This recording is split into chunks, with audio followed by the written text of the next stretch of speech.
사도행전 묵상일기 238번째. 신앙이 단단해질수록 태도는 부드러워져야 합니다. 사도행전 18장 18절 말씀. 바울은 여러 날을 더 머무른 뒤에 신도들과 작별하고 배를 타고 시리아로 떠났다. 브리스길라와 아굴라가 그와 동행하였다. 그런데 바울은 서원한 것이 있어서 겐그레아에서 머리를 깎았다. 아멘.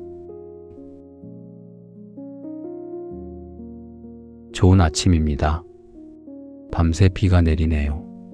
아침 출근길에 서두르지 마시기 바랍니다. 운전할 때도 평소보다 거리를 넉넉히 두시고요. 조금 더 주위를 살피는 수고를 하시기 바랍니다.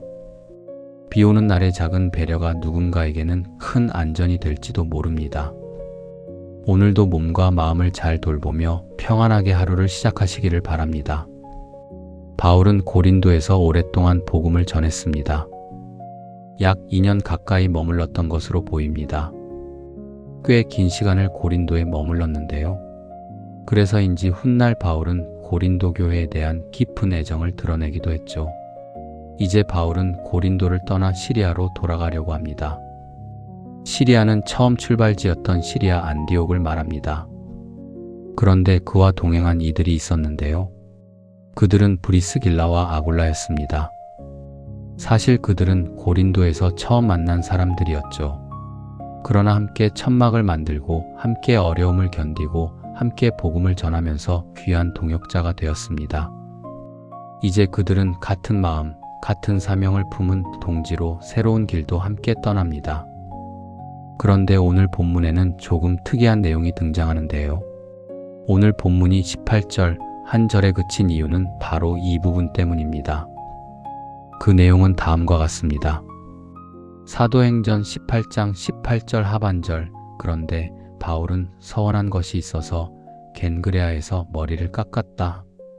겐그레아는 고린도 동쪽에 있던 항구입니다. 아마도 바울은 그곳에서 배를 타고 시리아로 향했던 것 같아요. 그러니까 고린도를 떠나기 전에 그곳에서 머리를 깎았던 것이죠. 그런데 바울이 어떤 내용으로 서원했는지, 또 그 서원이 어떤 목적에서 시작되었는지는 성경이 설명하지 않습니다. 본문은 그가 서원 때문에 겐그레아에서 머리를 깎았다고만 기록합니다. 서원과 머리 깎기가 함께 언급된다는 점에서 나실인 서원이나 그와 유사한 유대교적 헌신의 전통을 떠올릴 수 있지만 정식 나실인 서원이었는지는 확정할 수 없습니다. 또한 바울이 평생 나실인이었던 것도 아닙니다. 다만 분명한 것은 바울이 이방인에게 복음을 전하며 율법을 구원의 조건으로 삼지 않으면서도 자신의 유대인 정체성과 하나님께 드리는 경건의 전통을 무조건 버리지는 않았다는 사실입니다. 여기서 우리는 바울의 놀라운 영적 균형을 발견하게 됩니다. 바울은 이방인들에게 할례나 음식 규례 같은 유대교 율법을 지킬 필요가 없다고 외쳤던 사람입니다. 율법의 무거운 굴레에서 벗어나 그리스도의 은혜 안에서 자유하라고 피를 토하듯 선포했던 해방의 사도였죠. 그런데 정작 자기 자신은 이방 땅의 항구인 겐그레아에서 이스라엘에 가장 오래되고 엄격한 규율을 스스로 짊어집니다. 남들에게는 자유를 선포하면서 자신에게는 가장 엄격한 잣대를 들이댄 것이죠. 오늘날 종교가 세상의 지탄을 받는 가장 큰 이유는 바로 이 순서가 뒤바뀌었기 때문입니다. 우리는 흔히 자신에게는 한없이 관대하고 타인에게는 서슬퍼런 잣대를 들이댑니다. 내가 가진 신념의 안경으로 세상을 재단하고 내 기준에 맞지 않으면 함부로 정죄하고 배척하죠. 물론 자기 확신은 신앙에 반드시 필요합니다. 하지만 확신이 겸손을 잃으면 신앙은 진리가 아니라 폭력이 되죠. 내 생각만 옳다고 주장하며 편을 가르고 성벽을 높이는 것은 복음의 본질이 아닙니다. 하나님의 세계관은 한 곳에 고여있지 않고 끝없이 넓어지는 열린 세계관이기 때문입니다.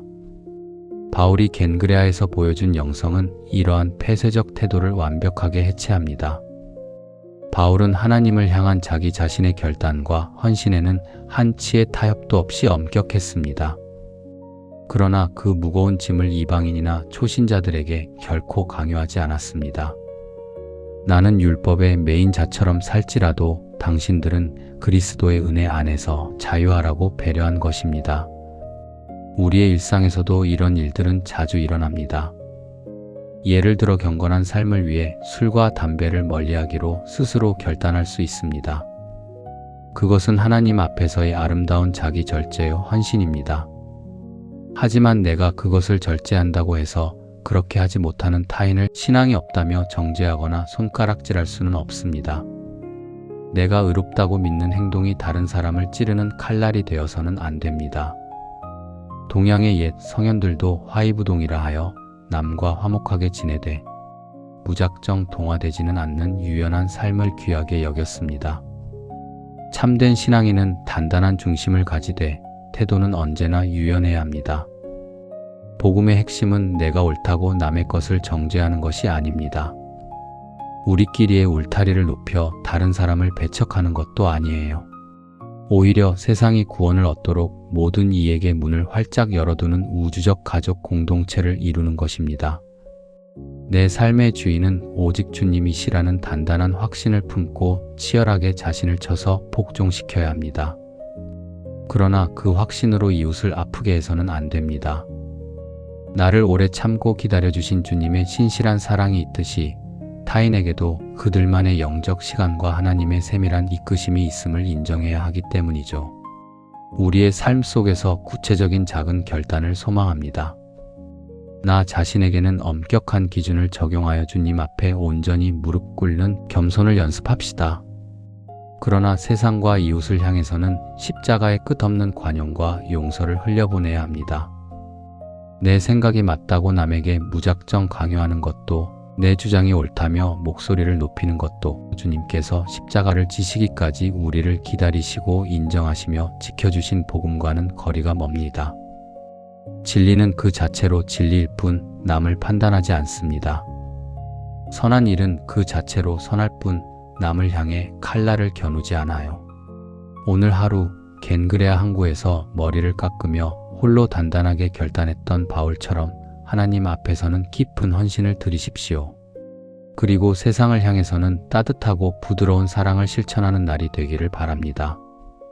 단단한 확신을 가지되 타인에게는 한없이 부드러운 관용이 흐르는 사역자가 바로 오늘 우리가 걸어가야 할 길입니다. 빗길 속에서도 주님의 평안이 여러분의 발걸음을 안전하게 인도하시기를 간절히 기도합니다.